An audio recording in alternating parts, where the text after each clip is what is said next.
Hello dear students.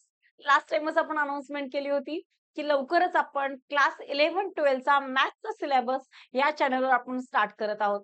तर तुमच्यापैकी बऱ्याच जणांचे मला मेसेजेस आले होते की मॅम लवकर स्टार्ट करा, 12चा मॅथ्स स्टार्ट करा आधी, की 12च्या मॅथ्समध्ये आम्हाला खूप डिफिकल्टीज आहेत. सीईटी साठी कोणता अभ्यास करायचा, बोर्ड्सची प्रिपरेशन कसे करायचे, जेईचं प्रिपरेशन कसं करायचं, ह्याच्यामध्ये खूप कन्फ्युजन होत आहे.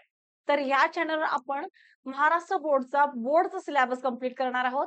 आणखी विदीक्षा एज्युकेअर ह्या चॅनलवर आपण सीईटी, जेई आणि सीबीएस रिलेटेड सगळा सिलेबस तिकडे कंप्लीट करणार आहोत. तर अजूनही तुम्ही विदीक्षा एज्युकेअर जर सबस्क्राईब नसेल केलं तर तिकडेही सबस्क्राईब करा. ओके, आणि त्याची लिंक मी डिस्क्रिप्शन बॉक्समध्ये देते. तिथून तुम्ही त्या चॅनलला सबस्क्राईब करू शकता. तर चला, आज आपण क्लास 12 मॅथेमॅटिक्स पार्ट 2 चा पहिला चॅप्टर डिफरन्सिएशन स्टार्ट करणार आहोत. तर डिफरन्सिएशन म्हटलं की मुलांना फार भीती वाटते, की मॅम डिफरन्सिएशन काय? त्याचे खूप सारे फॉर्म्युलेज आहेत, खूप कॉम्प्लिकेटेड वाटतं. कॉम्प्लिकेटेड जरी असलं, तर समजण्यासाठी ईझी हा डिफरन्सिएशन आहे. कारण डिफरन्सिएशन जर आला, तरच आपल्याला त्या पुढचे चॅप्टर्स येणार आहेत. म्हणजे ॲप्लिकेशन ऑफ डेरिव्हेटिव्हज असेल, इंटिग्रेशन असेल, डिफायनाइट इंटिग्रेशन, इनडिफायनाइट इंटिग्रेशन, परत त्याचे ॲप्लिकेशन, हे सगळे चॅप्टर्स कोणाशी रिलेटेड आहेत? डिफरन्सिएशनशी रिलेटेड आहेत. आता मला की मॅम डिफरन्सिएशन आणि इंटिग्रेशन कसे एकत्र असतील? कारण इंटिग्रेशन काय आहे? इंटिग्रेशनलाच आपण अँटी डेरिव्हेटिव्हज म्हणतो. डिफरन्सिएशनचा उलटा पार्ट कोण आहे? इंटिग्रेशन आहे. जर डिफरन्सिएशन समजला, तरच इंटिग्रेशन समजायला ईझी जातो, नाहीतर इंटिग्रेशन समजत नाही. मग तुम्ही काय करता? डिफरन्सिएशन सोडता आणि इंटिग्रेशनच्या मागे लागता. मग इंटिग्रेशन ही समजत नाही. ठीक आहे? त्यामुळे डिफरन्सिएशन प्रॉपर येणं, कन्सेप्ट क्लिअर असणं खूप महत्वाचं आहे. ठीक आहे? तर बघा, डिफरन्शिएशनचा मीनिंग आधी मी तुम्हाला सांगते. डिफरन्शिएशनचा मीनिंग असतो, की ट्रान्सफॉर्म करणं किंवा त्याला पार्ट्समध्ये डिव्हाईड करायचं. ओके. एखाद्या फंक्शनला पार्ट्समध्ये डिव्हाईड करणे किंवा ट्रान्सफॉर्म करणे किंवा कन्व्हर्ट करणे, अशा टाइपला आपण काय म्हणतो? डिफरन्शिएशन. आणि त्याच्याच विरुद्ध कोण आहे? इंटिग्रेशन. म्हणून तर आपण काय म्हणतो इंटिग्रेशनला? Anti derivative. म्हणजे आता डिफरन्शिएशन काय करतो? पार्ट्समध्ये डिव्हाईड करतो, ट्रान्सफॉर्म करतो, कन्व्हर्ट करतो, चेंज करतो. तर इंटिग्रेशन काय करतो? सगळ्यांना एकत्र आणतो. इंटिग्रेट करणे म्हणजे सर्वांना एकत्र आणणे. म्हणून इंटिग्रेशनलाच आपण काय म्हणतो? जर आपलं differentiation proper concept voice clear असेल, तरच आपल्याला इंटिग्रेशन येतं. ठीक आहे? तर बघा, नेचर काय आहे ह्याचं? Differentiation is a fundamental concept of calculus. म्हणजे कॅल्क्युलसचा फंडामेंटल कन्सेप्ट आहे. डिफरन्सिएशन पुढे जाऊन खूप आपल्याला उपयोगाला येणार आहे. फिजिक्समध्ये आपण थोडंफार डिफरन्सिएशन घेतलेलं आहे, तेवढंच डिफरन्सिएशन नाहीये. किंवा क्लास 11 मध्ये आपण थोडे रूल बघितले होते, प्रोडक्ट रूल, क्वोशंट रूल, तेवढंच म्हणजे डिफरन्सिएशन नाहीये. डिफरन्सिएशन खूप मोठं ब्रह्मांड आहे. तर हे पुढे जाऊन खूप उपयोगाला येणार आहे. म्हणजे fundamental concept of in calculus आहे. कोण? डिफरन्सिएशन. आणि it's a format based chapter. First format will be the most important one. म्हणजे हा जो चॅप्टर आहे, हा चॅप्टर जे कोणतेही तुम्ही प्रश्न बघितला, तर तुमच्या लक्षात नक्की येईल, की हा प्रश्न आपल्याला सोडवायचा कसा आहे? ह्याच्यामध्ये कोणता फॉर्म्युला अप्लाय करायचा आहे? हे मात्र तुम्हाला ह्या चॅप्टरमध्ये नक्कीच कळतं. म्हणजे हा चॅप्टर काय आहे? फॉर्मॅट बेस्ड आहे. अभ्यास करायला, स्टडी करायला खूप ईझी असा चॅप्टर आहे. प्रश्न बघितल्यावर तुम्हाला नक्कीच इथे क्लिअर होऊन जातं, की इथे ॲक्चुअली करायचं काय आहे. त्यामुळे हा जो चॅप्टर आहे, हा चॅप्टर फॉर्मॅट बेस्ड आहे. तर आपण क्लास 12 मध्ये ह्या चॅप्टरमध्ये काय-काय बघणार आहोत, ते पण आधी बघून घेऊया. Derivatives of some standard function. आता कोणते स्टँडर्ड फंक्शन? जसे की एक्स टू एनचं डेरिव्हेटिव्ह काय असेल? हे जे स्टँडर्ड फंक्शन्स होते, हे ऑलरेडी आपण क्लास 11 मध्ये शिकलेलो आहोत. त्याचंच एक्सपान्शन आपण क्लास 12 मध्ये घेणार आहोत. आता रूल ऑफ डिफरन्सिएशन म्हणजे product rule, quotient rule, chain rule, हे सगळे आपण रूल ऑफ डिफरन्सिएशन याला आपण घेणार आहोत. आणि हा रूल ऑफ डिफरन्सिएशन हे आपण क्लास 11 मध्ये सुद्धा घेतलेलं आहे. त्यानंतर डेरिव्हेटिव्ह ऑफ कंपोझिट फंक्शन. आता इथून आपला स्टार्ट होतो exercise number 1.1. Derivative composite function, inverse function, मग इन्व्हर्स ट्रिगोनोमेट्रिक फंक्शन्स आपल्याकडे येणार आहेत. त्यानंतर logarithmic function, derivative implicit function, derivative parametric function आणि one function with respect to the another function and higher order degree म्हणजे d2y/dx² किंवा nth derivative, second derivative, third derivative, हे सगळे highest derivative, higher order derivative आपल्याला ह्या क्लासमध्ये म्हणजे class 12 मध्ये अभ्यास करायचा आहे. ठीक आहे? तर बघा, पहिला प्रश्न बघा इथे काय दिलेला आहे. अतिशय बेसिक कॉन्सेप्ट पासून आपण समजून घेऊया. फक्त कन्सेप्ट क्लिअर असणं खूप महत्वाचं आहे या चॅप्टरमध्ये. नाहीतर असं नाही की 100 प्रश्न एका टाइपचे सॉल्व्ह केले म्हणजे मॅथ्स येतं, असं नसतं. तुम्हाला कन्सेप्ट क्लिअर झाल्या का? कन्सेप्ट वाईज तुमचं अंडरस्टँडिंग झालं का? हे खूप महत्वाचं आहे. त्यामुळे पहिला कन्सेप्ट समजून घ्या. ओके. थोडा वेळ लागला तर चालेल, पण व्यवस्थित तुम्ही स्टेप बाय स्टेप कन्सिडर करणं खूप गरजेचं आहे. आता बघा पहिला प्रश्न इथे दिलेला आहे. Differentiate the following questions y is equal to x raise to x. आता y हे जे फंक्शन आहे ते कोणाच्या रिस्पेक्ट मध्ये आहे? एक्सच्या रिस्पेक्ट मध्ये आहे. तर आपल्याला डिफरन्शिएट करायचं आहे. तर आधी इथे आपण लिहून घेऊ differentiate with respect to x. Differentiate with respect to x हे आधी लिहून घेतलं आपण. ठीक आहे. आता बघा y काय दिलेला आहे? y is equal to x raise to 6 दिलेला आहे. ठीक आहे. आता आपल्याकडे लास्ट इयरला आपण एक फॉर्म्युला बघितला होता. तेच फॉर्म्युला आपल्याला इथे पण यूज करायचे आहेत. स्टँडर्ड फॉर्म्युला काय होता? जर y is equal to x raise to n असेल तर dy बाय dx किंवा आपण त्याला एफ डॅश ऑफ y पण लिहित होतो. ठीक आहे. तर काय असणार आहे? dy by dx is equal to याचा फॉर्म्युला आपण काय बघितला होता? D dx d by dx into x raise to n. तर आता एक्स रेस टू एन जर डिफरन्शिएट असेल तर आपण काय करणार? हा जो एन आहे तो आपण इथे आधी लिहून घेणार. ठीक आहे. त्यानंतर एक्सचा जो पॉवर एन आहे त्याचा पॉवर 1 ने मायनस करायचा. पॉवर काय करणार आपण? एक्स ने 1 ने मायनस करणार. म्हणजे याचा आन्सर काय झाला? N into x raise to n minus 1 हे झालं ह्याचं आन्सर. समजलं? म्हणजे हा आपला काय झाला? फॉर्म्युला झाला. आता हाच फॉर्म्युला बघा एक्स रेस टू 6 आहे. म्हणजे इथे एन ला आपण 6 कन्सिडर करू शकतो का? हा करू शकतो. मग हाच फॉर्म्युला आपण इथे यूज करणार. Differentiate with respect to x. मग इथे लिहू आपण dy by dx is equal to d by dx into x raise to 6. आता हा फॉर्म्युला आपल्याला यूज करायचा आहे. म्हणजे जिथे एक्स आहे जिथे एन आहे तिथे आपण 6 पुट करणार. ठीक आहे. म्हणजे काय लिहिणार बघा डी बाय dx कट करणार. हा 6 अपोजिट समोर येणार. म्हणजे 6 एक्स रेस टू किती झाला? 6 मायनस 1. बघा एन मायनस 1 आहे. म्हणजे 6 मायनस 1 किती झाला इथे? 5. म्हणजे आपल्या इथे डी बाय dx किती मिळाला? dy by dx is equal to 6x raise to 5 हे आपल्याला इथे ह्याचं आन्सर मिळालं. समजलं? तसंच similarly y is equal to x raise to minus 7 सांगितलेलं आहे. y is equal to x raise to minus 7 ह्याला डिफरन्शिएट करायचं आहे. तर बघा डिफरन्शिएट कसं करणार आपण? Differentiate with respect to x आपण जर याला घेतला तर काय येईल बघा? याला आपण सेम करा dy by dx is equal to d by dx into x raise to minus 7. X raise to minus 7. आता सेम हाच फॉर्म्युला अप्लाय करायचा. ठीक आहे. आता एन म्हणजे कोण आहे? मायनस 7. तर चला मायनस 7 ला इथे आपण समोर घेतला as it is.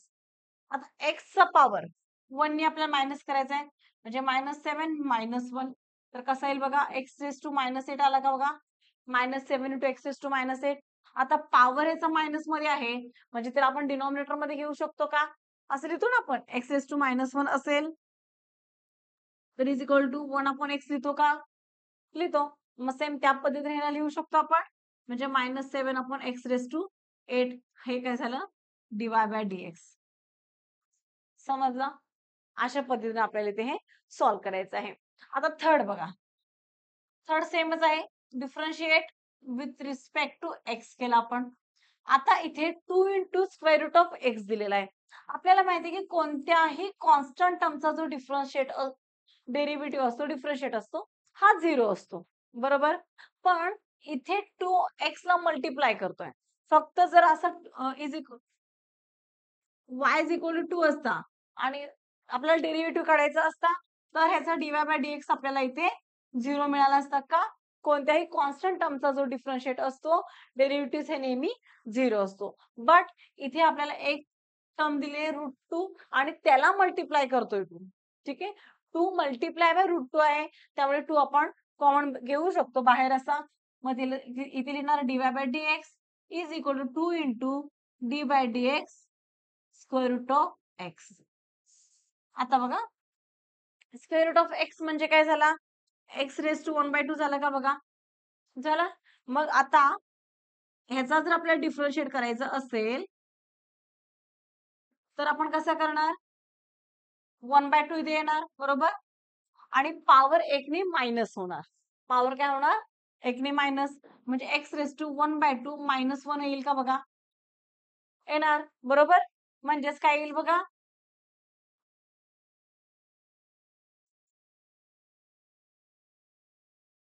2 into 1/2 x raise to 1/2 -1 आला.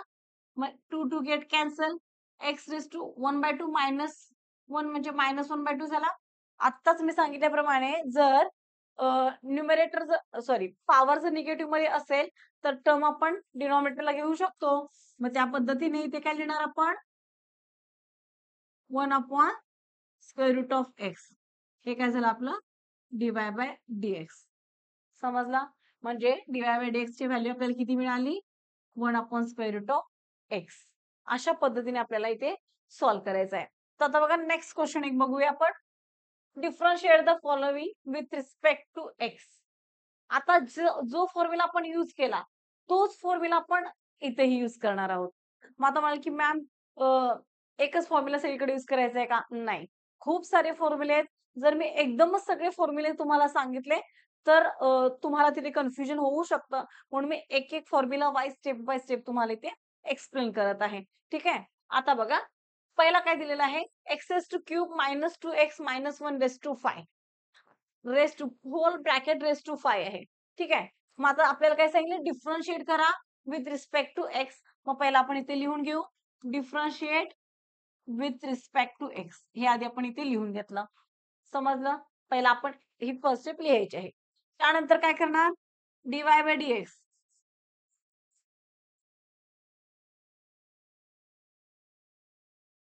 इथे जर y असेल किंवा आधी असं लिहून घेऊ आपण. Let y is equal to x cube minus 2x minus 1 raise to 5 असं लिहून घेऊ. ठीक आहे. मग बघा dy by dx is equal to काय घेतलं आपण? D by dx x cube minus 2x minus 1 raise to 5. ठीक आहे. हे पहिला लिहून घेतलं. आता मगाशी कोणता फॉर्म्युला यूज केला होता आपण? एक्स रेज टू एन असेल तर काय घेतलं होतं आपण?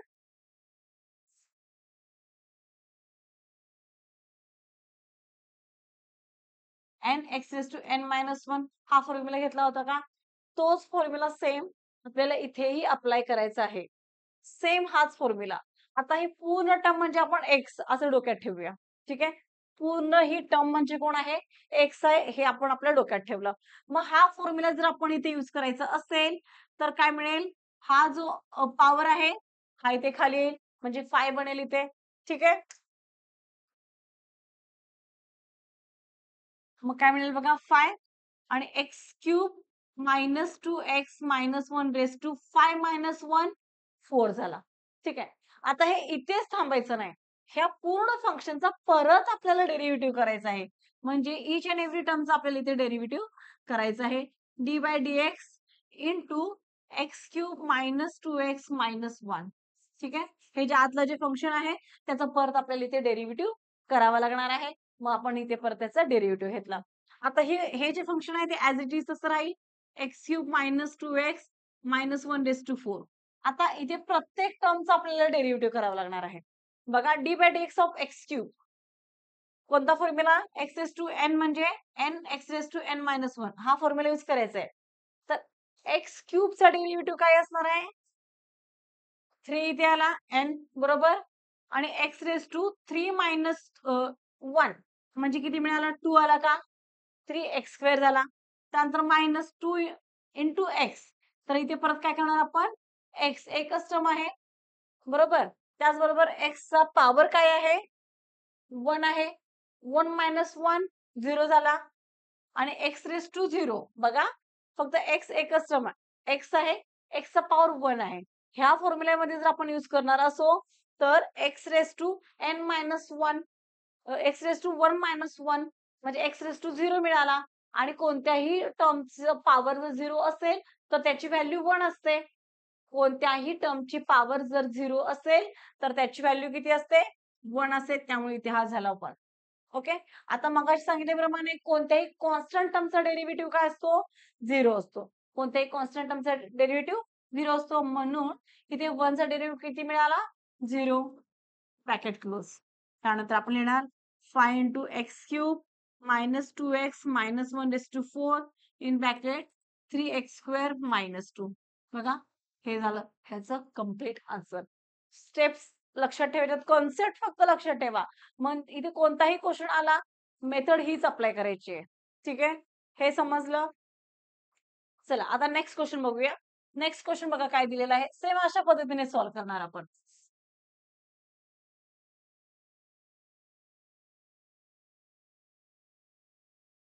याला पण करा let y. Second, let y is equal to cos x square plus a square. ठीक आहे, आपल्याला काय सांगितलं? Differentiate with respect to x. म्हणजे एक्सच्या रिस्पेक्ट मध्ये आपल्याला डिफरन्शिएट करायचं आहे. मग ते आपण लिहून घ्या आधी. Differentiate with respect to x. With respect to x केला म्हणजेच आपल्याला काय मिळेल? dy by dx is equal to, आता बघा कॉसचं डेरिव्हेटिव्ह काय आहे? मायनस साइन आहे. ठीक आहे, हे सगळे स्टँडर्ड फंक्शन्स आहेत. हे स्टँडर्ड फॉर्म्युला आपण लास्ट इयरलाही बघितलेले आहेत. ठीक आहे, हा सगळ्यात बेसिक फॉर्म्युला आहेत आणि ह्याचाच पुढे आपल्याला यूज होणार आहे. ह्याच्याच आधारित आपण कंपोजिट फंक्शन्स वगैरे त्याचे डेरिव्हेटिव्ह फाइंड आउट करणार आहोत. बघा, कॉसचा डेरिव्हेटिव्ह काय आहे? मायनस साइन आहे. म्हणजे इथे कॉसच्या ठिकाणी मी काय लिहिणार? Minus sine x square plus a square. ठीक आहे, आता परत हे फंक्शन एक्स पासून वेगळं आहे, बरोबर ना? मग परत इथे आपण काय करणार? ह्याचा अँगल जो आहे त्याचा इथे डेरिव्हेटिव्ह करणार. बरोबर, समजलं? परत ह्या अँगलचा आत इथे डेरिव्हेटिव्ह केला म्हणजे काय मिळालं बघा? D by d x into x square plus a square. आता परत ऍज इट इज करा. Minus sine x square plus a square. आता इच अँड एव्हरी टर्मला ह्याने आपण डेरिव्हेटिव्ह करणार आहोत. म्हणजे d by d x of x square. आता एक्स स्क्वेअरचा डेरिव्हेटिव्ह किती झाला?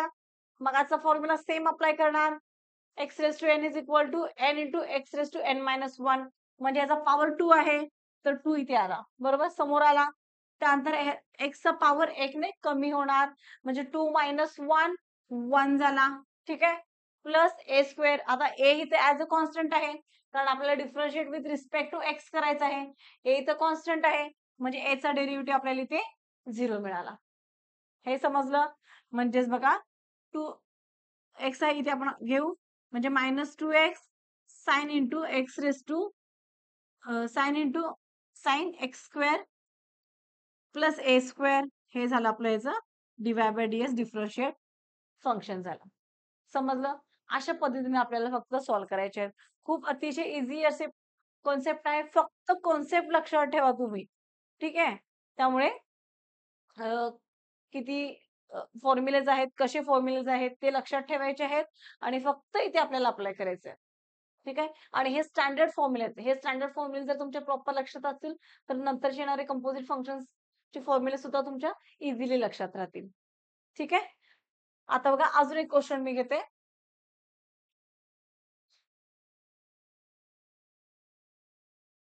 जर y is equal to log